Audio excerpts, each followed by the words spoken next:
سلام دوستان، من تومیک هستم. خیلی خوش اومدید به یک ویدیو خفن دیگه. امروز اومدم که آموزش بدوارز در ماینکرافت بدراک رو بدم و دقیقا این بدوارز شبیه همون جاواه و اگه دوست دارید بدوارز تو ماینکرافت بدراکتون بازی کنید حتما تا آخرین ویدیو همراه من باشید. پس میریم سراغ آموزش. Let's go. خب دوستان، برای اینکه بتونید آنلاین بازی کنید حتما باید اکانت مایکروسافت داشته باشید و اگه بلد نیستید اکانت مایکروسافت درست کنید تو بخش کامنت ها فقط کافی که از من بخواید تا من آموزش رو بذارم و برای بدوارز بازی کردن یه 2 تا گزینه رو باید فعال کنید که اگه فعال نکنید نمیتونید بازی کنید. و الان بریم بهتون بگیم. وارد بخش ستینگ میشید، بخش ژنرال اگه اشتباه نکنم. این 2 گزینه اول رو روشن میکنید و تمام. وارد پلی رو میزنید، وارد بخش سرورها میشید و اگه میخواید مثلا الان ما 2 تا بدوارز داریم، یکیش اینه یکیش هم اینه که اگه میخواد یک مثلا بازی بدوارز اینا خوبه نمیگم بده، ولی خب مثلا این بیشتر بازی دیگهش معروفه. مثلا چه میدونم یه بازی داره مثلا یه شکل رندومی انتخاب می‌کنی میسازی و خلاصه خیلی عالمه بازی داره. و اگه میخواید یه بدوارز مثل جاوا داشته باشید این سرور رو انتخاب کنید که بهتره.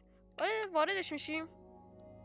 ببخشید اگه یکم استرس دارم چون اولین ویدیو منه. بچه من یه چیز فراموش کردم که تو ویدیو بگم، اینه که چون نتم بده نمیتونم قشنگ بدوارز بازی کنم و بهتون نشون بدم و اینو به بزرگی خودتون ببخشید.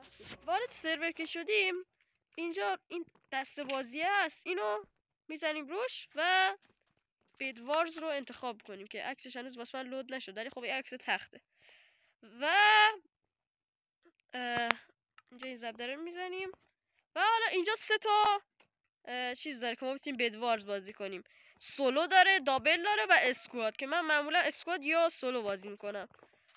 و حالا بریم توش، مثلا بریم تو سولو ببینیم چه شکلیه. خب اینجوری وارد بدوارز میشه. حالا رنگ ما رو بنفش انداخت.